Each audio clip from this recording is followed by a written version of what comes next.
ಹೌದು ಅಪ್ಪ ಸದ್ಗುರು ಹಿರಣ್ಯೇಶ್ವರನ ಒಂದು ಜಾತ್ರಾ ನಿಮಿತ್ತ ಮಾಡಿಕೊಂಡು ಏನಾಗ್ಯದ್ರಿಪ್ಪ? ಎಲ್ಲಾ ಊರಿನ ಗುರು ಹಿರಿಯರು ಗಣ್ಯ ಮಾನ್ಯರು ಹೌದು ಎಲ್ಲಾ ತಾಯಿ ತಂದೆ ಬಳಗದವರು ಎಲ್ಲರೂ ಕೂಡಿಕೊಂಡು ಅಪ್ಪನ ಒಂದು ಜಾತ್ರೆಯನ್ನ ನಿರ್ಮಾಣ ಮಾಡಿ ಹೌದು ತಾವೆಲ್ಲರೂ ಇಲ್ಲಿ ಕೂತಿರಿ ಆತ್ಮೀಯ ಬಂಧುಗಳೇ, ಕುಂತಾರಲ್ಲ. ಹೌದು ಇಲ್ಲಿ ಅಧ್ಯಾತ್ಮ ಅನುಭವದ ವಿಷಯವನ್ನ ಹೌದು ತಾವು ಕೇಳೋಗೋಸ್ಕರವಾಗಿ ಕುಡೀರಿ, ಎರಡು ಮೇಳಗಳನ್ನು ಕೂಡಿಸಿರಿ. ಕುಡ್ಸಿರಿ. ಬಹಳ ಸಂತೋಷದ ಆತ್ಮೀಯ ಬಂಧುಗಳೇ, ಹೌದು ನಿಮಗೊಂದು ಮಾತು ಹೇಳ್ತೀನ. ಏನ್ರಿಪ್ಪ? ನೀವೇನ್ ಇವತ್ತ ಕೂತ ಕೇಳಕತ್ತೀರಿ ನೋಡು, ನಾವು ನಿಂತ ಹಾಡಕತ್ತೇವ್ ನೋಡು. ಹೌದು ಹಾಡವ್ರಿಗೆ ಪುಣ್ಯ ಇಲ್ಲ, ಮತ್ತೆ ಯಾರಿಗಪ್ಪ ಕೇಳೋರಿಗೆ ಪುಣ್ಯ ಅದು.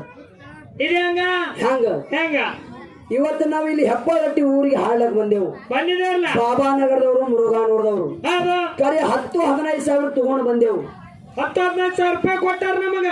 ಕರೆ ಇವತ್ತ ನೀವು ಯಾರು $1 ಯಾರ ಕಡೆಯಿಂದ ತಗೊಲಾರ್ದೆ ನಿಮ್ಮ ಕೈಲೇನೆ $4 ಮುತ್ಯಾನ ಪಟ್ಟಿ ಕೊಟ್ಟು ಇವತ್ತು ನೀವು ತೆಳ್ಕೋತ ನಮಗೆ ವೇದಿಕೆ ಮೇಲೆ ಕುಂದ್ರಿಸಿರಂದ್ರ ಪುಣ್ಯ ನಮಗಿಲ್ಲ, ನಿಮಗದ ಆತ್ಮೀಯ ಬಂಧುಗಳೇ. ಹೌದು ಹೌದು ಅದಕ್ಕೆ ತಾವೆಲ್ಲರೂ ಶಾಂತಿ ಸಮಾಧಾನ ವಹಿಸಿ ಕೇಳುವುದದ. ಹೌದು ಇದು ಹೆಬ್ಬಾಳಟ್ಟಿ ಗ್ರಾಮ ಮಹಾ ಪುಣ್ಯವಂತರ ಗ್ರಾಮ, ಶಾಣ್ಯರ ಊರಿದು. ಹೌದು ಹೆಬ್ಬಾಳ. ಹೆಬ್ಬಾಳ ಇದರ ಅರ್ಥ ನಿಮಗ್ ಗೊತ್ತಾ? ಮೊಳಸುಳ ಮಗನ. ಮತ್ತೆ ಇಟ್ಟು ಎಲ್ಲ ಮಾತಾಡಿದ್ರೆ ನೀವು ವ್ಯರ್ಥ ಆಗ್ತದೆ. ಇಲ್ಲ ನಿಮಗ್ ಗೊತ್ತಾ? ದೀಡ್ ಪಂಡಿತರು ನೀವೆಲ್ಲ ಶಾಣೆ ಮಾಸ್ತರ್ಗಳು. ನಮಗೆ ಮಾಸ್ತರ್ ಅಂದಾರೇನು? ಇದರ ಅರ್ಥ ಹೇಳಕ್ಕ ಇಲ್ಲ, ಒಂದು ಅರ್ಧ ಮಾಡಿಟ್ಟಿಲ್ಲ, ಯಾಕೋ ದೀಡ್ ಪಂಡಿತರ ಅಂತ ಹೇಳಿ. ಹೌದು ಸುಳ ಮಗನ ವಿಷಯ ಯಾವಾಗಲೂ ಲಕ್ಷ್ಯ ಇರ್ಲಿ. ಹೆಂಗ್ರಪ್ಪ? ಹೇಳೋ ಮಾತು ಹೆಂಗತ್ತ ಗೊತ್ತನ? ಹೆಂಗತ್ತಪ್ಪ? ಶಾಲ್ಯಾಗ ಮಾಸ್ತರ್ ಪಾರ್ಗೋಳಿಗೆ ಪೋರ್ಗೋಳಿಗೆ ನಿಂದ್ರಿಸಿ ಏನ್ ಮಾಡ್ತಿದ್ದ? ತಮ್ಮ ಜೀವನದ ಉದ್ದೇಶ ಕೇಳದಂತ ಬಾ ಶಾಣೆತನದಿಂದ ಒಂದ್ ಹುಡುಗಿಗೆ ಎದ್ದು ನಿಂದ್ರಸ ಮಾಸ್ತರ್.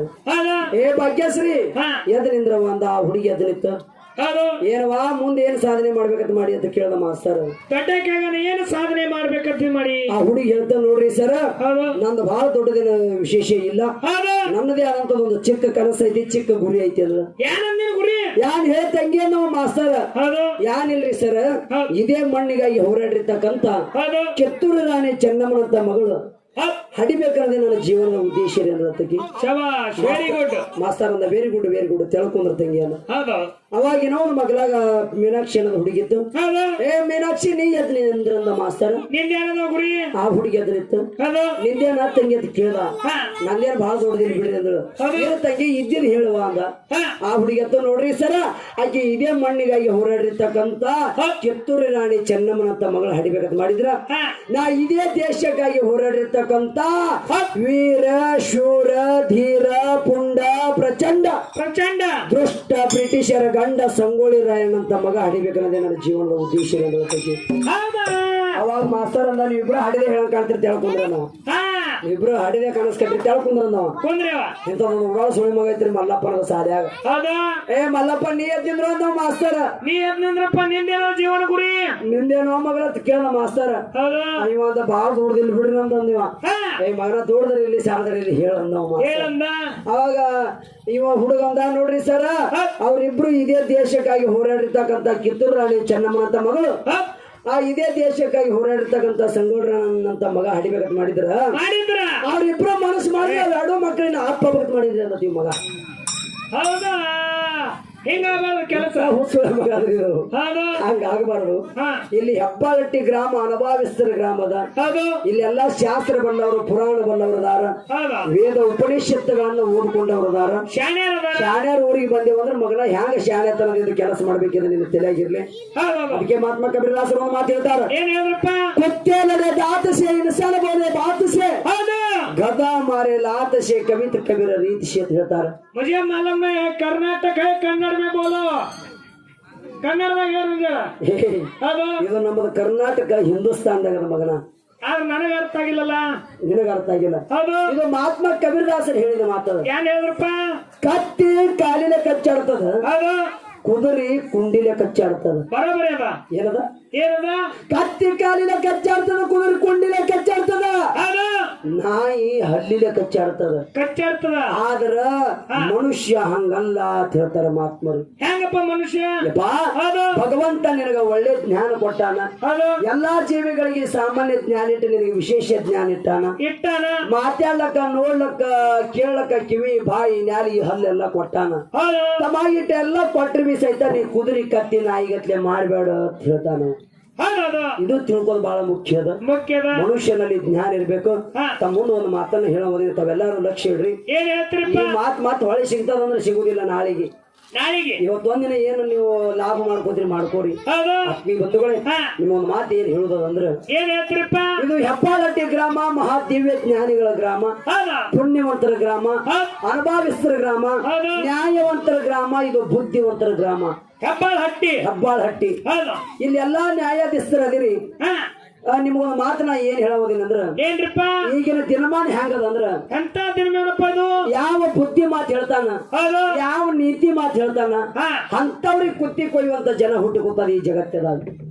ಅದು ಹೆಂಗ ಹೆಂಗ? ಕೃತಾವಿಗ ಬಂಗಾರ ವರ್ಣ ಇತ್ತು, ತ್ರೇತಾವಿಗ ಚಾಂದಿ ವರ್ಣ ಇತ್ತು, ಹೌದು. ದ್ವಾಪಾರವಿಗ ತಾಮ್ರ ವರ್ಣ ಇತ್ತು, ಕಲಿಯುಗ ಇದು ಕೆಬ್ಬಣ ವರ್ಣ ಆಯ್ಕೊತ್ತದ. ಯಾರ ವಿಶ್ವಾಸ ಯಾರಿಗಿಲ್ಲ. ಅಪ್ಪನ ವಿಶ್ವಾಸ ಮಗನಿಗಿಲ್ಲ, ಮಗನ ವಿಶ್ವಾಸ ಅಪ್ಪಗಿಲ್ಲ, ಹೆಂಡತಿ ವಿಶ್ವಾಸ ಗಂಡಗಿಲ್ಲ, ಗಂಡನ ವಿಶ್ವಾಸ ಹೆಂಡತಿಗಿಲ್ಲ. ಯಾಕೆ ಈ ಮಾತನ್ನ ನಾ ಹೇಳ್ತೀನಂದ್ರ, ಯಾವ ಬುದ್ಧಿ ಮಾತು ಹೇಳ್ತಾನ, ನೀತಿ ಮಾತು ಹೇಳ್ತಾನ, ಅಂತವ್ರಿಗೆ ಕುದಿ ಹ್ಯಾಂಗ್ ಕೊಯ್ತಾರ ಅಂತ ನೀವು ನನಗೆ ಎದಿ ಮೇಲೆ ನಂಗೆ ಹಿಡಿದು ಕೇಳಬಹುದು. ಹೆಂಗ್ ಕೊಯ್ತಾರಪ್ಪ? ತಮಗೆಲ್ಲ ಲಕ್ಷ್ಯ ಇರ್ಲಿ ತಿಳಿ ಈ ಮಾತನ್ನ ಹೇಳ್ತಾ ಇದ್ದೀನಿ. ಹೌದು, ಲಕ್ಷ್ಯ ಇಡ್ರಿ. ಒಂದು ಕುರಿ, ಒಂದು ಕತ್ತಿ, ಎರಡು ಜೀವದ ಗೆಳೆಯರಿದ್ದು. ಜೀವದ ಗೆಳೆಯರು ದಿನನಿತ್ಯ ಅಡವಿಗೆ ಹೋಗ್ತಿದ್ವು. ಮಾಲಕ್ ಹೋಯ್ತಿದ್ದ, ಕುಂಬಾರನ ಇದ್ದು ಅವೆರಡು. ಕುಂಬಾರ ಅಡವಿಗೆ ಹೋಯ್ತಿದ್ದ, ಮೈಸೂರು ಮನಿ ತರ್ತಿದ್ದ. ಒಂದಿನ ಏನಾಗಿತ್ತಂದ್ರ, ಏನಾಯ್ತ್ರಿಪ್ಪ? ಆ ಅಕಸ್ಮಾತ್ ಏನೋ ಕತ್ತಿಗೆ ಆರಾಮ್ ತಪ್ಪು. ಕತ್ತಿಗೆ ಆರಾಮ್ ತಪ್ಪನ ಅವಾಗ ಕತ್ತಿ ಮಾಲಕ ಡಾಕ್ಟರ್ ಕರ್ಕೊಂಬಂದ್ ತೋರಿಸಿ ಇದು ಒಂದ್ 4 ದಿನ ಸ್ಟೇಟ್ಮೆಂಟ್ ಕೊಟ್ಟ ಡಾಕ್ಟರ್. ಆ ಕತ್ತಿಗೆ ಆರಾಮಾಗ್ಲಿಲ್ಲ. ಅವಾಗ ಕತ್ತಿ ಮಾಲಕ್ ಶೆಟ್ಟಿಗೆ ಬಂದ. ಶೆಟ್ಟಿಗೆ ಬಂದು ಬೈಲಕತ್ತ ಡಾಕ್ಟರ್. ಓ ಡಾಕ್ಟರ್ ಸಾಹೇಬ್ರ, ಅಲ್ರಿ ನನ್ನ ಕತ್ತಿಗೆ 4 ದಿನ ಐತಿ ಇಂಜೆಕ್ಷನ್ ಮಾಡಕತ್ತೀರಿ, ನಾನು ಬಿದ್ದ ಕತ್ತಿ ಎದ್ದು ನಿಂದ್ರಲಾಗ್ಯದ, ಮತ್ತ ಹ್ಯಾಂಗ್ರಿ ಅಂತ ಕೇಳ್ದ. ಅವಾಗ ಡಾಕ್ಟರ್ ಅಂದ, ನೋಡ್ರಿ ಇದಕ್ಕ ಇನ್ನ 2 ದಿನ ಇಂಜೆಕ್ಷನ್ ಕೊಡೋಣ, ಆರಾಮಾದ್ರ ಪಾಡಾಯ್ತು. ಆರಾಮ್ ಅಲ್ಲಿ ಅಂದ್ರೆ ಇದಕ್ಕ 3ನೇ ದಿವ್ಸಕ್ಕೆ ಇಸದ ಇಂಜೆಕ್ಷನ್ ಕೊಟ್ಟು ಕೊಲಿ ಬಿಡು ನಂದ. ಅವಾಗ ಇದು ಏನು ಕತ್ತಿ ಮಾಲಕ ಮತ್ತ ಡಾಕ್ಟರ್ ಮಾತಾಡಕತ್ತಾರ. ಈ ಮಾತ ಯಾರಿಗ್ ಗೊತ್ತೈತಂದ್ರ ಅದೇನ್ ಕತ್ತಿ ಮಗಲ ಕುರಿ ಇತ್ತು ನೋಡ್ರಿ, ಕುರಿ ಆ ಕುರಿ ಗೊತ್ತೈತಂತ. ಅವಾಗ ಕುರಿ ಹೇಳಕತ್ತ ಬುದ್ಧಿ ಮಾತು ಕತ್ತಿ ಏನಂತ, ಏ ಕತ್ಯಪ್ಪ ಯಪ್ಪಾ ನಿನಗೆ ಇಸದ ಇಂಜೆಕ್ಷನ್ ಕೊಟ್ಟು ಕೊಲ್ತಾರತ್ತ 2 ದಿನದಾಗ ನೀ ಹೇಳಿಲ್ಲ ಅಂದ್ರ ಗಟ್ಟಿ ಧೈರ್ಯ ಮಾಡಿ ಎದ್ದು ನಿಂದ್ರಪ್ಪ, ನೀನು ಕೈ ಮುಗಿತೀನಿ, ನಾನು ಬಿಟ್ಟು ಹೋಗ್ಬೇಡೋ, ನೋಡು ನಾನು ನೀನು ಜೀವದ ಗೆಳೆಯರದಿ ಅಂತ ಹೇಳಿ ಕುರಿ ಬುದ್ಧಿ ಮಾತು ಕತ್ತಿಗೆ ಹೇಳ್ತಿತ್ತಂತ. ಅವಾಗ ಕತ್ತಿ ಎತ್ತಿತ್ತ, ನಾ ಎಲ್ಲ ಎದ್ದು ನಿಂದಿರ್ಬೇಕಂತೀನಿ. ಹೋಗ್ಕರೆ ನನ್ನ ಮೈಯಾಗ ತ್ರಾಣಿ ಉಳಿದಿಲ್ಲ, ಶಕ್ತಿನೇ ಇಲ್ಲ. ಇದು 1 ದಿನ ಹೋಯ್ತು, 2 ದಿನ ಹೋಯ್ತು, 3ನೇ ದಿವಸಕ್ಕೆ ಇಸದ ಇಂಜೆಕ್ಷನ್ ಕೊಡಕ್ ಬರೋರಿದ್ರು.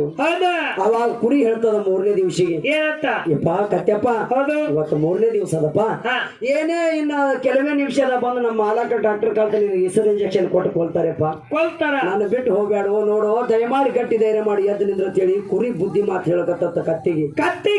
ಏನು ಕುರಿ ಬುದ್ಧಿ ಮಾತು ಹೇಳ್ತು, ಆ ಬುದ್ಧಿ ಮಾತು ಕೇಳಿ ಕತ್ತಿ ತಲೆ ಜಾಡಿಸಿ ಎದ್ದು ನಿಂತ ಗಟ್ಟಿ ಧೈರ್ಯ ಮಾಡಿ. ಅವಾಗ ಕತ್ತಿ ಎದ್ದು ನಿಂತು ಡಾಕ್ಟರ್ ಕತ್ತಿ ಮಾಲಕ್ ಬಂದ್ರ, ಅವಾಗ ದೂರಿಂದ ನೋಡ್ದ ಕತ್ತಿ ಮಾಲಕ್ ಕತ್ತಿ ಎದ್ದು ನಿಂತಿದ್ದು. ಅವಾಗ ಏನ್ ಅನ್ಬೇಕಂತ್ರಿ ಅವ ಕತ್ತಿ ಮಾಲಕ, ಏನಂದ್ರೆ ಕತ್ತಿ ಮಾಲಕ, ಓ ಡಾಕ್ಟರ್ ಸಾಹೇಬ್ರ ನನ್ನ ಕತ್ತಿಗೆ ಆರಾಮ ಐತ್ರಿ, ಇದೇ ಖುಷಿಯಲ್ಲಿ ಪಾರ್ಟಿ ಮಾಡೋಣಂತ ಆ ಕುರಿ ಕೊಯ್ದು ಬಿಡ್ರಿ ಅಂತ. ಹೌದಾ? ಏನಂದ? ಇದೇ ಖುಷಿಯಲ್ಲಿ ಪಾರ್ಟಿ ಮಾಡೋಣ, ಆ ಕುರಿ ಕೊಯ್ದು ಬಿಡ್ರಿ ಅಂತ. ಅವಾಗ 4 ಮಂದಿ ಕೂಡ್ಕೊಂಡು ಆ ಕುರಿ ಕೊಯ್ದು ಊಟ ಮಾಡಿದ್ರಂತ. ನಾ ಯಾಕೆ ಈ ಮಾತು ನಿಮ್ ನಗಲ ಕೇಳಿನೇನು? ಇಲ್ಲ ಈ ಮಾತು ತಮಗ ಲಕ್ಷ್ಯ ಇರ್ಲಿ ತಿಳಿ. ನೀವು ನ್ಯಾಯವಂತರು ನೋಡಿ ಹೆಬ್ಬಾಳಟ್ಟಿ ಗ್ರಾಮದ ಇಲ್ಲಿ ಯಾರಾದ್ರೂ ಏನಾದ್ರು ಕುರಿ ಬುದ್ಧಿ ಮಾತು ಹೇಳ್ತು, ತಾ ಬಲಿ ಆಯ್ತು, ಕತ್ತಿ ಹೇಳಿ ತಾ ಬಲಿ ಆಯ್ತು. ಇಲ್ಲಿ ಒಂದು ಮಾತನ್ನ ಏನ್ ಹೇಳೋದಿನಂದ್ರ, ಇಲ್ಲಿ ಯಾರಾದ್ರೂ ಮಕ್ಕಳು ತಪ್ಪು ಮಾಡಿದ್ರಂದ್ರ ನೀವು ಹಿರಿಯರು ಕೂತ ಅವ್ರಿಗೆ ತಿದ್ದಿ ಬುದ್ಧಿ ನೀತಿ ಮಾತು